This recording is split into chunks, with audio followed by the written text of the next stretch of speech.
رسول اللہ صلی اللہ علیہ وسلم نے فرمایا جمعہ کے دن اور جمعے کی رات کو کثرت سے مجھ پر درود پڑا کرو، بس جو آدمی مجھ پر ایک دفعہ درود بھیجے گا اللہ اس پر 10 رحمتیں نازل کرے گا.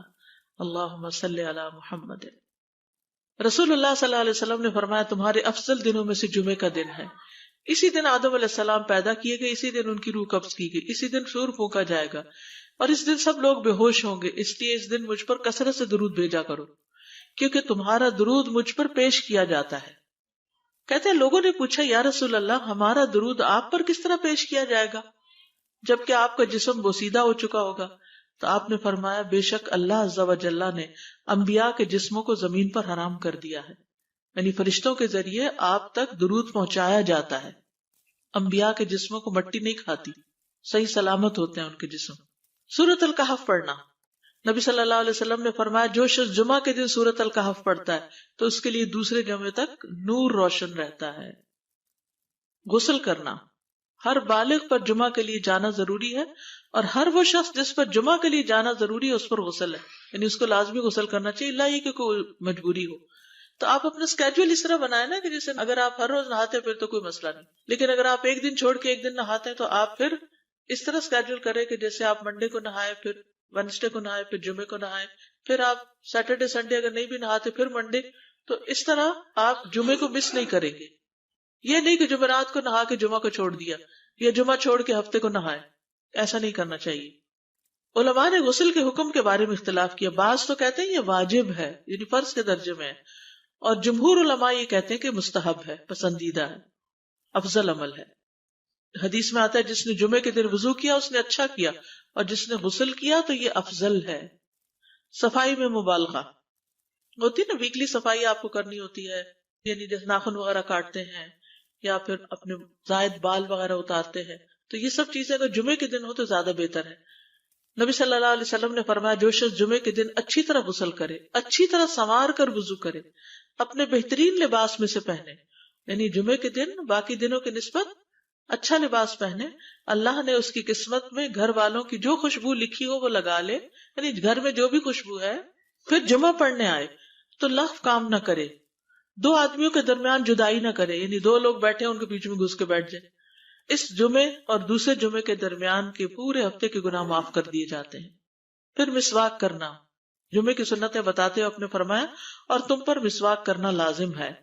اچھا لباس پہننا، نبی صلی اللہ علیہ وسلم نے فرمایا اگر ممکن ہو تو جمعہ کے لیے اپنے کام کاج کے کپڑوں کے علاوہ 2 کپڑے اور بنا رکھنے میں کیا حرج ہے. اسپیشل ڈریس رکھے جو جمعے کو ہی پہن لے. خوشبو لگانا، یعنی خوشبو لگائے، حدیث میں آتا ہے چاہے وہ عورت کی خوشبو سے ہو، یعنی آپ کی اپنی نہیں، بیوی کی خوشبو پڑی ہو وہی لگا لو لیکن لگاؤ. تیل لگانا، جو شخص جمعہ کے دن غسل کرے اور جس قدر ممکن ہو پاکیزگی حاصل کرے اور اپنے تیل میں سے تیل لگائے یا اپنے گھر کی خوشبو میں سے خوشبو لگائے، پھر نکلے کہ 2 آدمیوں کے درمیان تفریق نہ کرے، جتنی مقدرہ نماز پڑھ لے اور جب امام بات کرے تو خاموش رہے. اس جمعے سے لے کر دوسرے جمعے تک اس کے گناہ بخش دیے جاتے ہیں. جمعہ کا وقت، سورج ڈھلتے ہی جمعہ پڑھنا، سورج ڈھلتے ہی جمعہ پڑھنا، اول وقت جمعہ پڑھنا، بہت لیٹ نہیں کرنا چاہیے. ایاس بن سلمہ بن اکوع اپنے والد سے روایت کرتے ہیں، انہوں نے کہا کہ ہم رسول اللہ صلی اللہ علیہ وسلم کے ساتھ جمعے کی نماز پڑھ کر واپس لوٹتے تھے تو دیواروں کا سایہ اتنا نہیں ہوتا تھا کہ ان سے اپنے آپ کو سایہ مہیا کیا جا سکے، یعنی ابھی سورج بہت تھوڑا ڈھلا ہوتا تھا. ہاں گرمی کی شدت میں تاخیر کی اجازت ہے. مسجد میں داخلہ، مسجد کی طرف جلدی نکلنا، تحیت المسجد ادا کرنا. عمر بن دینار کہتے ہیں انہوں نے جابر رضی اللہ عنہ کو کہتے ہوئے سنا کہ ایک شخص جمعہ کے دن مسجد میں داخل ہوا اس حال میں کہ نبی صلی اللہ علیہ وسلم خطبہ دے رہے تھے. تو آپ نے فرمایا کیا تم نے نماز پڑھی؟ اس نے کہا نہیں. تو آپ نے فرمایا کھڑے ہو 2 رکعتیں پڑھو. اب یہ بڑا اہم مسئلہ ہے، مسجد میں داخل ہو چاہے خطبہ ہو رہا ہو 2 رکعت پڑھے بغیر نہ بیٹھو، ٹھیک ہے. اور یہ کیا ہے؟ دراصل تحیت المسجد، یہ جمعے کی سنتیں نہیں ہیں، یہ کیا ہے؟ تحیت المسجد ہے. اور مختصر پڑھی جائیں، یعنی امام جب خطبہ دے رہا ہو تو چاہیے کہ 2 رکعتیں پڑھے اور دونوں میں اختصار کرے. نماز سے قبل ہلکا بنانے کی ممانعت، مثلا آپ جلدی چلے گئے تو یہ نہیں کہ ایک گروپ بنا کے آپس میں گپ شپ شروع کر دیں، نہیں، سیدھے ہی لائنوں میں بیٹھیے. انتظار کا وقت کیسے گزاریں گے؟ نفل پڑھ کے بیٹھ گئے، ذکر اذکار کریں، قبلے کی طرف رخ کر کے لائنوں میں بیٹھیں، حلقہ نہیں بنائیں، بیٹھ کے خرید و فروخت نہیں کریں، تاخیر سے آنے پہ گردنیں پھلانگ کے نہ آگے جائیں۔ رسول اللہ صلی اللہ علیہ وسلم نے فرمایا ٹیک لگا کے مت کھاؤ، یہ عام ایک ادب بتایا، یعنی اس طرح ٹیک لگا کے نہیں کھاؤ، کھانے کے وقت سیدھے ہو جاؤ۔ چھنے ہوئے آٹے کی روٹی نہ کھاؤ، میدا۔ مسجد میں کوئی جگہ مقرر نہ کرو کہ یہ میری جگہ ہے، آپ کیوں آج یہاں کھڑی ہو گئی، کہ تم اسی میں ہی نماز پڑھو۔ کچھ لوگ ہوتے ہیں نا آ کے مخصوص جگہ ہی پڑھتے ہیں، اگر کوئی اور وہاں ہو جائے ڈسٹرب ہو جاتے ہیں۔ اور جمعہ کے دن لوگوں کی گردنیں نہ پھلانگو، ورنہ اللہ تمہیں قیامت کے دن لوگوں کے لیے پل بنا دے گا۔ کیونکہ بہت اذیت کی بات ہے نا، بیٹھے ہیں لوگ باقاعدہ بعض اوقات کندھوں پہ ہاتھ رکھ کے اس کو تنگ کر اس کو تنگ کر، تو یہ نہیں کرنا چاہیے۔ اگر آپ کو اٹھنا بھی پڑ گیا بیچ میں تو واپسی پہ پیچھے کھڑے ہو جائیے، اگلی لائن مل جائے گی۔ جی یہ تو بہت ضروری بات آپ نے کی کہ جب لوگ مسجد آئے تو پہلی صف میں بیٹھے، یہ نہیں پہلی چھوڑ کے آخری میں بیٹھ جائیں اور پھر لوگ ان کی گردنیں پلانگتے رہیں، دوسروں کے لیے فتنہ بننا۔ جابر بن عبداللہ رضی اللہ عنہ سے روایت ہے کہ جمعے کے دن رسول اللہ صلی اللہ علیہ وسلم خطبہ ارشاد فرما رہے تھے کہ ایک آدمی مسجد میں داخل ہوا، وہ قریب آ کر بیٹھنے کے لیے لوگوں کے اوپر سے گزرنے لگا۔ رسول اللہ صلی اللہ علیہ وسلم نے فرمایا بیٹھ جاؤ، تحقیق تم نے لوگوں کو تکلیف پہنچائی اور دیر سے آئے۔ یہ عربی کے الفاظ بڑے خوبصورت ہیں، اجلس فقد آذیت و آنیت، کتنی جامع زبان ہے یہ، اجلس فقط آذیت، تو نے اذیت دی، و آنیت اور دیر سے آئے، ہاں تو اس سے منع کیا گیا۔ کسی کو اس کی جگہ سے نہ اٹھانا۔ جابر رضی اللہ عنہ نبی صلی اللہ علیہ وسلم سے روایت کرتے ہیں، آپ نے فرمایا تم میں سے کوئی شخص جمعہ کے دن اپنے بھائی کو کھڑا نہ کرے کہ پھر دوسری طرف سے آ کر اس کی جگہ پہ خود بیٹھ جائے، بلکہ جو آئے وہ کہے جگہ کشادہ کرو، ہمارے لیے بھی جگہ بناؤ، یہ کہے۔ خطبہ جمعہ اور اس کے آداب۔ خطبہ جمعہ کی اہمیت، جب اذان ہو جائے تو کیا کرے انسان؟ مسجد کی طرف دوڑ پڑے۔ تو مسجد میں جماعت تو نہیں ہو رہی ہوگی، پہلے کیا ہو رہا ہوگا؟ خطبہ ہو رہا ہوگا۔ امام کا خطبے سے پہلے سلام کرنا۔ نبی صلی اللہ علیہ وسلم جب ممبر پر چڑھتے تو حاضرین کو السلام علیکم کہتے۔ امام کا کھڑے ہو کر خطبہ دینا۔ رسول اللہ صلی اللہ علیہ وسلم کھڑے ہو کر خطبہ دیتے، پھر بیٹھ جاتے، پھر کھڑے ہوتے اور کھڑے ہو کر خطبہ دیتے، یعنی بیچ میں تھوڑا سا بیٹھ بھی جاتے تھے۔ جس نے تمہیں یہ خبر دی کہ آپ بیٹھ کر خطبہ دیتے تھے تو تحقیق اس نے جھوٹ بولا، بس یقیناً اللہ کی قسم میں نے آپ کے ساتھ 2000 سے زائد نمازیں پڑھی ہیں، یعنی جن میں بہت سے جمعے بھی آئے ہیں، تو ایسا کچھ نہیں۔ امام کا 2 خطبے دینا، یعنی کھڑے تھے پہلے، پھر ذرا بیٹھ گئے، پھر دوسری دفعہ اٹھے تو یہ 2 خطبے ہو گئے۔ مختصر خطبہ دینا۔ آپ کے خطبات چند کلمات ہوا کرتے تھے، بہت لمبی تقریریں نہیں، آپ کا خطبہ درمیانہ ہوتا تھا۔ نبی صلی اللہ علیہ وسلم نے فرمایا آدمی کا نماز کو لمبا کرنا اور خطبے کو مختصر کرنا اس کی سمجھداری کی علامت ہے۔ بس نماز لمبی کرو اور خطبہ مختصر کرو، کیونکہ بعض بیان جادو جیسا اثر رکھتے ہیں، یعنی تھوڑے بھی بات کرو گے تو دل میں چلی جائے گی۔ نماز پہ زیادہ توجہ۔ نبی صلی اللہ علیہ وسلم کا خطبے میں سورۃ قاف پڑھنا۔ حارثہ بن نعمان کی بیٹی سے روایت ہے، کہتی ہے کہ میں نے سورۃ قاف رسول اللہ صلی اللہ علیہ وسلم سے سن کر حفظ کر لی۔ آپ ہر جمعے کو خطبے میں پڑھا کرتے تھے۔ سامعین کا امام کی طرف رخ کرنا، یعنی جمعے کے دن یہ نہیں کہ آپ کرسی لگا کے کسی اور طرف منہ کر کے بیٹھ جائیں اور جب جماعت ہو تو پھر صف میں کھڑے، نہیں، آپ صف میں بیٹھے ہو، کس طرف منہ ہو؟ قبلہ رخ ہو، امام سامنے ہی ہوگا نا قبلے کی طرف۔ ایک صحابی کہتے کہ جب آپ ممبر پہ چڑھتے تو ہم اپنے چہروں کے ساتھ آپ کی طرف متوجہ ہوتے، ادھر ادھر نہیں دیکھتے تھے خطبے کے دوران۔ امام کے قریب بیٹھنا۔ اللہ کے نبی صلی اللہ علیہ وسلم نے فرمایا ذکر میں حاضر ہوا کرو، یعنی خطبہ میں، اور امام کے قریب بیٹھا کرو، بے شک آدمی دور ہوتا رہتا ہے حتیٰ کہ وہ جنت میں بھی پیچھے ہی ہوگا اگرچہ وہ اس میں داخل بھی ہو جائے۔ تاخیر کی اتنی مذمت ہے۔ خاموشی سے خطبہ سننا، یعنی بات نہیں کرنی چاہیے، کوئی اہم بات بھی نہیں پوچھنی چاہیے۔ ابن مسعود سے روایت ہے کہ انہوں نے ابی ابن کعب سے قرآن کی کسی آیت کے بارے میں سوال کیا جبکہ اللہ کے نبی خطبہ دے رہے تھے، تو انہوں نے اعراض کیا اور کوئی جواب نہ دیا۔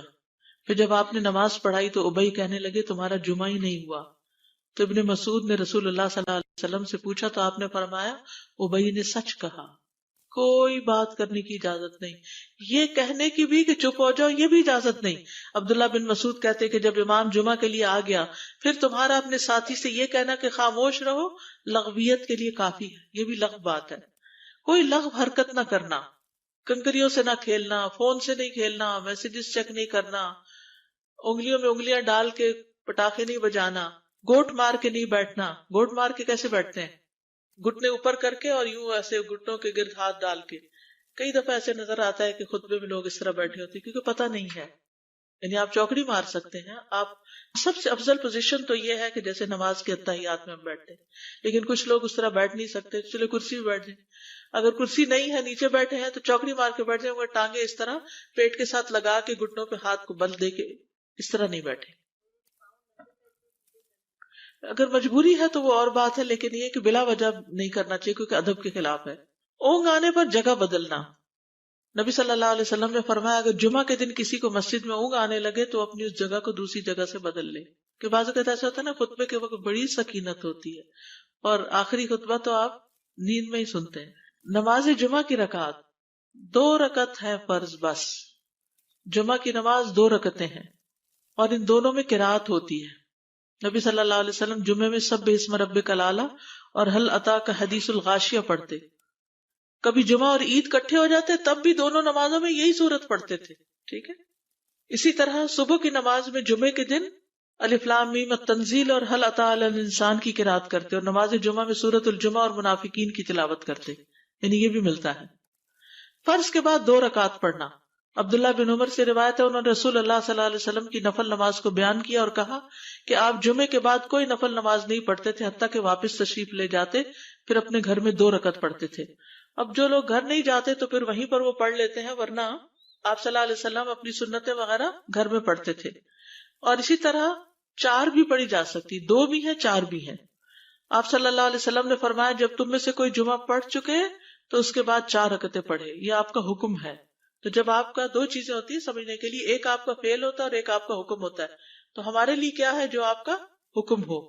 جمعے کے بعد کوئی اور نماز پڑھنے سے پہلے گفتگو کرنا، یعنی سنت پڑھنے سے پہلے گفتگو کرنا.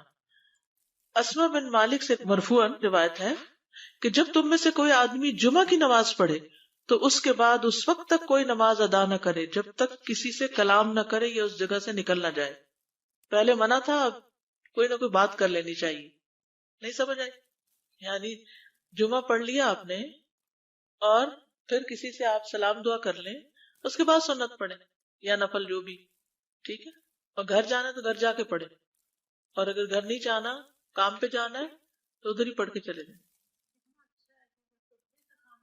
کتنا پیارا ہے ہمارا دین کہ اتنا لمبا بھی چپ کا روزہ نہیں رکھوایا.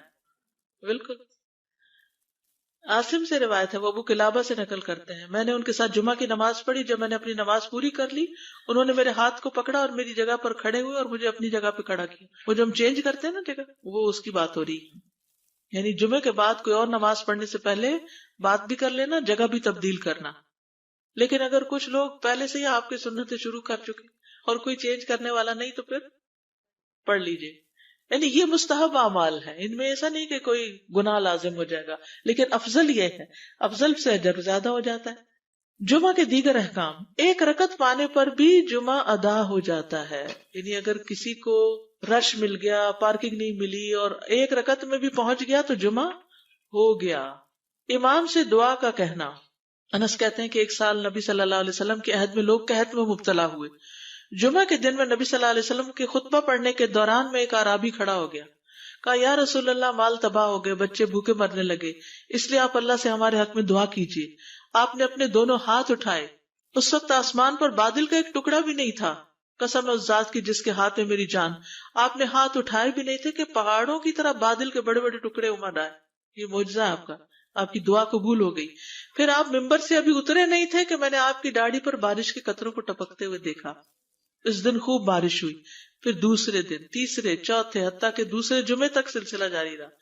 دوسرے جمعے وہی عرابی یا کوئی اور کھڑا ہو گیا اور کہا یا رسول اللہ، چھتیں گر گئی، مال ڈوب گیا، اس لیے آپ ہمارے لیے اللہ سے دعا کیجیے. چنانچہ آپ نے اپنے دونوں ہاتھ اٹھائے اور فرمایا اے میرے اللہ، ہمارے ارد گرد برسا، ہم پر نہ برسا. اور بدلی کے جس طرف اشارہ کرتے وہ بدلی ہٹتی جاتی اور مدینہ ایک حوض کی طرح ہو گیا. وادی کنات 1 مہینے تک بہتا رہا. جو شخص بھی کسی علاقے سے آتا تو اس پر بارش کا حال بیان کرتا، جیسے ہوتا ہے نا کوئی فلڈ آ جائے یا کچھ ہریکین، تو پھر ہر کوئی موضوع گفتگو ہو جاتا ہے. جمعہ کے بعد قیلولہ کرنا.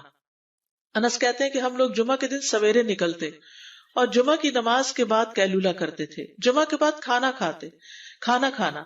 سہل کہتے ہیں کہ ہم نہ تو قیلولہ کرتے نہ دوپہر کا کھانا کھاتے مگر جمعے کے بعد. لنچ کب ہے؟ جمعے کے بعد. جمعے کو قیام و سیام کے لیے خاص کرنے کی ممانعت ہے، یعنی اس دن کی رات کو شب جمعہ منانا کہ اس رات پوری عبادت کریں گے، یہ سنت سے ثابت نہیں. ٹھیک ہے. اور دن کو روزے کے لیے خاص کرنا یہ بھی سنت سے ثابت نہیں، الا یہ کہ کوئی معمول کا روزہ رکھتا ہے، ایام 20 کا روزہ ہے تو وہ اور بات ہے. ابو ہریرہ سے روایت ہے کہ میں نے رسول اللہ صلی اللہ علیہ وسلم کو فرماتے ہوئے سنا، تم میں سے کوئی شخص جمعہ کے دن روزہ نہ رکھے مگر یہ کہ اس کے ایک دن پہلے یا اس کے بعد کا دن ملا کر روزہ رکھے. جمعہ کے دن خرید و فروخت کی ممانعت ہے. جمعہ کے دن جب نماز کے لیے پکارا جائے تو اس وقت اللہ نے خرید و فروخت سے منع کیا ہے. وَذَرُوا الْبَيْعَ، اس دن کاروبار حرام ہے. اور یہ جمعے کی دوسری اذان کے ساتھ تعلق رکھتا ہے، یعنی صبح صبح کام کر سکتے ہیں لیکن اذان ہوتے ہی چھوڑ دیں، اور جب پھر جمعہ سے فارغ ہو جائے تو دوبارہ دکان پہ جا کے بیٹھ جائیں. جابر بن عبداللہ کہتے ہیں کہ نبی صلی اللہ علیہ وسلم جمعہ کے دن خطبہ ارشاد فرما رہے تھے کہ مدینہ میں ایک تجارتی قافلہ آیا. رسول اللہ صلی اللہ علیہ وسلم کے صحابہ اس کی طرف لپک پڑے اور آپ کے پاس مسجد میں صرف 12 آدمی بچے. تو رسول اللہ صلی اللہ علیہ وسلم نے یہ صورت دیکھ کر فرمایا، اس ذات کی قسم جس کے ہاتھ میں میری جان ہے، اگر تم سارے کے سارے چلے جاتے اور کوئی بھی باقی نہ بچتا تو اس وادی میں آگ بہ پڑتی. یعنی اتنا بڑا جرم ہے یہ. پھر یہ آیت نازل ہوئی، وَإِذَا رَأَوْا تِجَارَةً أَوْ لَهْوًا انفضوا إِلَيْهَا وَتَرَكُوكَ قَائِمًا، جب وہ کوئی سودا بکتا دیکھیں یا کوئی تماشا نظر آ جائے تو اس کی طرف دوڑ جاتے اور آپ کو کھڑا ہی چھوڑ دیتے ہیں.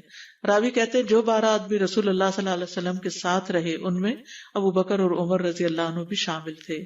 جمعے کے دن قبولیت کی گھڑی ہوتی ہے، اس وقت اللہ سے بھلائی مانگنی چاہیے. رسول اللہ صلی اللہ علیہ وسلم نے فرمایا، جمعے کے دن میں ایک گھڑی ایسی ہے کہ کوئی مسلمان اللہ سے کسی خیر کا سوال کرتے ہوئے اس کی موافقت نہیں کرتا مگر اللہ اسے وہی خیر عطا کر دیتا ہے. فرمایا یہ ایک چھوٹی سی گھڑی تھوڑی دیر کے لیے ہوتی ہے اور یہ ہر جمعے کو ہوتی ہے. ٹھیک ہے. اور خصوصاً نماز میں بھی اگر کوئی دعا کر رہا ہوتا ہے نا انسان تو وہ بھی قبول ہو جاتی ہے. نماز میں دعا کہاں ہوتی ہے؟ شروع میں ہوتی ہے، رکوع میں ہوتی ہے، سجدے میں ہوتی ہے، تشہد میں ہوتی ہے. تو اگر یعنی جمعہ پڑھ رہے ہیں اور بیچ میں دعائیں آ گئی ہیں تو ہو سکتا ہے وہی گھڑی آ گئی ہو اور آپ کی دعا قبول ہو جائے. اور یہ تورات میں بھی اس کا ذکر تھا. ابو ہریرہ رضی اللہ عنہ کہتے ہیں کہ رسول اللہ صلی اللہ علیہ وسلم نے فرمایا، بہترین دن جس میں سورج طلوع ہوتا ہے جمعہ کا دن ہے. اس دن میں ایک گھڑی ایسی ہے کہ نماز کی حالت میں اگر کوئی مسلمان بندہ اللہ عز و جل سے کچھ طلب کرے تو وہ اس کو ضرور دیتا ہے. کعب نے کہا ایسا سال میں ایک مرتبہ ہوتا ہے؟ تو میں نے کہا نہیں بلکہ ہر جمعہ کو ہوتا ہے. کہتے ہیں پھر کعب نے تورات پڑھی تو کہا نبی صلی اللہ علیہ وسلم نے سچ فرمایا. ابو ہریرہ رضی اللہ عنہ کہتے ہیں کہ میں بعد میں عبداللہ بن سلام سے ملا اور ان سے اپنی اور کعب کی مجلس کا بتایا تو عبداللہ بن سلام رضی اللہ عنہ نے کہا میں جانتا ہوں وہ گھڑی کب آتی ہے. ابو ہریرہ نے کہا مجھے بھی بتائیے. انہوں نے کہا وہ جمعہ کے دن میں آخری گھڑی ہے. میں نے کہا یہ جمعے کے دن کی آخری گھڑی کیسے ہو سکتی ہے؟ حالانکہ رسول اللہ صلی اللہ علیہ وسلم نے فرمایا جو مسلمان بندہ اس کو نماز پڑھتے ہوئے پائے. اس وقت میں کوئی نماز نہیں پڑھی جاتی. تو عبداللہ بن سلام نے کہا کیا رسول اللہ صلی اللہ علیہ وسلم نے یہ نہیں فرمایا جو شخص نماز کے انتظار میں بیٹھا رہے وہ گویا نماز ہی کی حالت میں ہے حتیٰ کہ نماز پڑھ لے؟ کہتے ہیں میں نے کہا ہاں. تو انہوں نے کہا بس یہی ہے، یعنی اس وقت کیا کرنا چاہیے؟ آخری گھڑی میں وضو وغیرہ کر کے مغرب کی نماز کے انتظار میں بیٹھ کے دعائیں کریں، اذان ہو تو نماز پڑھ لیں. عصر کے بعد سے مغرب تک کا وقت ہے. انس بن مالک سے روایت ہے کہ نبی صلی اللہ علیہ وسلم نے فرمایا جمعہ کے دن اس گھڑی کو جس میں دعا کی قبولیت کی امید کی جاتی ہے عصر سے لے کر سورج ڈوبنے تک کے درمیان تلاش کرو اور دن کی آخری گھڑی ہے.